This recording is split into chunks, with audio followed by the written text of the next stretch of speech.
Halo teman-teman, selamat datang di channel Planters Indonesia. Apakah kamu lulusan SMA, SMK Pertanian, D1, D2, atau D3, dan ingin bekerja di perkebunan kelapa sawit? Sepertinya program pelatihan menurut tanaman adalah salah satu langkah awal yang sangat cocok untuk kalian. Tapi sebenarnya pelatihan menurut tanaman itu apa sih? Apa saja yang dipelajari di program pelatihan menurut tanaman? Berapa lama program menurut tanaman itu dilaksanakan? Kemudian, materi apa saja yang biasanya diajarkan? Lalu, tantangan apa saja yang akan dihadapi ketika kalian mengikuti program pelatihan menurut tanaman?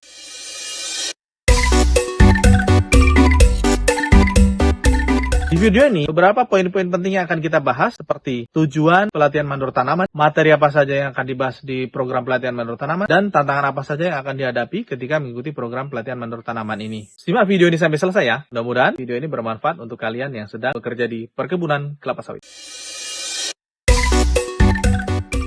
Pelatihan menurut tanaman bukanlah pelatihan biasa. Program ini dirancang secara khusus untuk mengkader calon-calon pemimpin yang akan menjadi mandor-mandor atau supervisi di perkebunan kelapa sawit. Tujuan utama dari pelatihan ini adalah membentuk para lulusan baru yang berasal dari SMA, SMK, D1, D2, atau D3 menjadi seorang leader atau pemimpin yang kompeten. Hal ini dilakukan karena mandor itu bukan hanya pekerja lapangan, tetapi mandor juga seorang leader yang harus mampu mengelola tim dan mampu menguasai teknis-teknis pekerjaan di lapangan sehingga dia dapat memastikan pekerjaan di lapangan dilakukan sesuai dengan standar operasional yang berlaku. Kemudian PMT atau pelatihan menurut tanaman juga bertujuan membentuk para lulusan baru tadi memiliki jiwa kepemimpinan yang kuat. Hal ini menjadi penting karena seorang mandor harus mampu mengarahkan, membimbing, dan memberikan petunjuk kepada anggotanya agar anggotanya dapat memenuhi target kerja yang telah diberikan oleh perusahaan. Tujuan berikutnya adalah mempersiapkan peserta agar mampu memberikan performa terbaiknya untuk perusahaan. Dengan materi yang telah dibekali selama pelatihan, peserta diharapkan mampu memberikan kontribusi yang optimal, utamanya dalam meningkatkan produktivitas perusahaan agar perusahaan mampu mencapai target yang telah ditetapkan. Bagi kalian yang bercita-cita ingin menjadi seorang leader atau pemimpin di perkebunan kelapa sawit, PMT atau pelatihan mandor tanaman ini menjadi salah satu opsi yang sangat strategis apabila kalian ingin memulai karir dari bawah. Materi-materi yang diajarkan di pelatihan mandor tanaman ini tidak hanya berbicara mengenai teori saja, tetapi adalah kurikulum yang dirancang dengan memadukan materi teoritis, materi kompetensi khusus, materi kompetensi umum, materi pembinaan mental, fisik, disiplin, dan lain semacamnya. Setidaknya, dalam kurikulum pembelajaran pelatihan mandor tanaman ini terbagi terhadap 5 bagian materi-materi utama. Bagian yang pertama adalah pelatihan mental, fisik, disiplin, dan budaya kebun. Pelatihan mental ini menjadi penting karena para lulusan baru ini akan memimpin para karyawan-karyawan yang usianya jauh lebih tua, membutuhkan mental yang kuat dan tekad yang luar biasa. Yang kedua, pelatihan fisik. Pelatihan fisik ini menjadi penting karena medan kerja di perkebunan kelapa sawit itu adalah areal berbukit, bergunung, harus bekerja di bawah terik matahari, kehujan juga kehujanan, panas kepanasan. Ini menjadi salah satu pertimbangan kenapa pelatihan fisik masuk ke dalam kurikulum pelatihan menurut tanaman ini. Kemudian ada pelatihan disiplin, etika, serta budaya kebun. Hal ini menjadi penting untuk menunjang bagaimana nanti para lulusan pelatihan menurut tanaman ini mampu berkomunikasi, beretika terhadap atasan maupun terhadap bawahan, serta menjaga disiplin agar dia selalu tepat waktu menjalankan setiap tanggung jawabnya.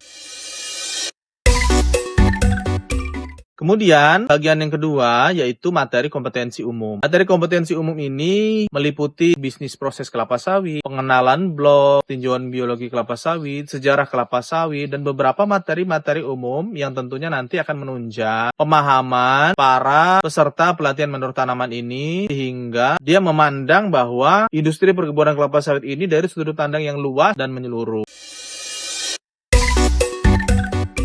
Bagian yang ketiga adalah materi teknis budidaya kelapa sawit itu sendiri. Materi ini merupakan materi yang paling banyak bobotnya karena materi ini terbagi ke dalam beberapa materi kompetensi lainnya. Dimulai dari materi pembibitan, materi land clearing atau pembukaan lahan, materi perawatan tanaman belum menghasilkan TBM, materi kastrasi sanitasi, panen, pupuk, semprot, materi perawatan, sensus, administrasi, pengangkutan, transport, dan lain-lain sebagainya. Materi-materi ini sangat penting karena mandor itu nanti tugas utamanya adalah mengelola sumber daya manusia, di mana dia memastikan bahwa anggotanya, anak buahnya nanti mampu menjalankan setiap SOP dari perusahaan itu sesuai dengan prosedur yang telah ditetapkan, sehingga penguasaan dia terhadap teknis budidaya di lapangan itu harus sangat baik.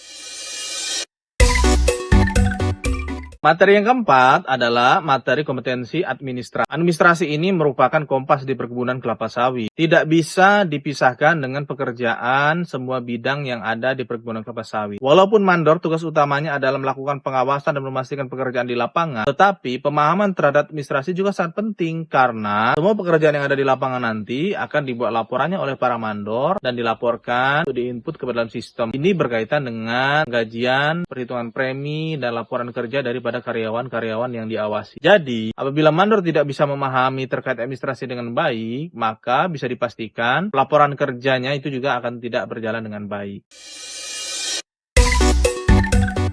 Yang terakhir atau yang kelima adalah materi kompetensi penunjang. Materi ini berkaitan dengan aspek-aspek yang tidak berhubungan secara langsung dengan perkebunan kelapa sawit, tetapi memiliki irisan-irisan yang nanti juga akan membantu menambah wawasan dan pemahaman dari para peserta pelatihan mandor tanaman. Contohnya, materi tentang komunikasi dan konflik sosial, materi tentang public speaking, materi tentang supervisory skill, materi tentang K3, dan materi-materi lain yang itu nanti sangat berguna dalam proses peserta lulusan pelatihan mandor tanaman ini menjalani peran barunya sebagai mandor. Lalu, tantangan-tantangan apa saja sih yang akan dihadapi ketika kalian mengikuti pelatihan mandor tanaman ini? Yang pertama adalah tantangan latihan fisik yang berat. 1 minggu pertama biasanya akan diambil alih oleh tim dari Kopassus atau TNI. Beberapa perusahaan menggunakan jasa dari pihak ketiga seperti TNI atau Kopassus untuk melatih secara langsung tingkat disiplin fisik dan mental dari para peserta. Tentu dalam fase ini kesiapan mental, fisik, serta kedisiplinan adalah tantangan yang nyata bagi para peserta. Kalau fisiknya tidak sanggup, mentalnya tidak kuat, tentu akan gugur dalam fase tahap ini. Tantangan yang kedua adalah tekanan disiplin yang tinggi. Bagian besar peserta tentu merasa terkejut ketika setiap hari dia harus dibangunkan jam 4.30 untuk bersiap-siap mengikuti kegiatan mulai dari sholat subuh berjamaah, olahraga pagi, apel pagi, kegiatan-kegiatan lainnya. Dan itu tidak hanya dilaksanakan selama proses pelatihan saja, tetapi setelah bekerja nanti, jam 4.30 adalah jam bangun normal, tidak ada sesuatu yang luar biasa dengan jam tersebut. Karena realitas di lapangan, para mandor itu jam 5.15 harus sudah berkumpul di lapangan apel pagi. Tantangan yang berikutnya adalah adaptasi terhadap lingkungan. Para peserta pelatihan mandor tanaman ini berasal dari kota-kota yang ada di Sumatera ataupun Kalimantan, bahkan yang berasal dari Jawa. Adaptasi terhadap lingkungan ini menjadi faktor yang penting dan cukup menantang karena yang awalnya biasa tinggal di rumah bersama orang tua, di lingkungan yang ramai, perkotaan, fasilitas lengkap, harus bekerja, berlatih, mengikuti training di perkebunan kelapa sawit yang notabene sangat sepi, terpencil, dan dengan fasilitas yang terbatas. Yang terakhir, tantangan yang harus dihadapi oleh para peserta pelatihan mandor tanaman adalah tekanan terhadap tanggung jawab yang besar. Sejak pelatihan atau sejak di dalam proses training, para peserta ini sudah didoktrin bahwa mereka nanti, berapapun usia mereka akan diberikan anggota 20-30 orang, memimpin dengan pengalaman kerja yang jauh lebih lama di perkebunan kelapa sawit, tentu menjadi sebuah tanggung jawab yang besar. Sehingga para peserta harus bersiap diri, mempersiapkan mentalnya, mempersiapkan kapasitasnya, agar dia mampu menjadi pemimpin yang memiliki jiwa leadership yang baik. Informasi tadi bisa menjadi pertimbangan bagi teman-teman dan disarankan untuk tetap mencari referensi dari sumber-sumber lain. Terima kasih, semoga video ini bermanfaat. Jangan lupa like, komen, dan subscribe. Semangat pagi, salam planter Indonesia. One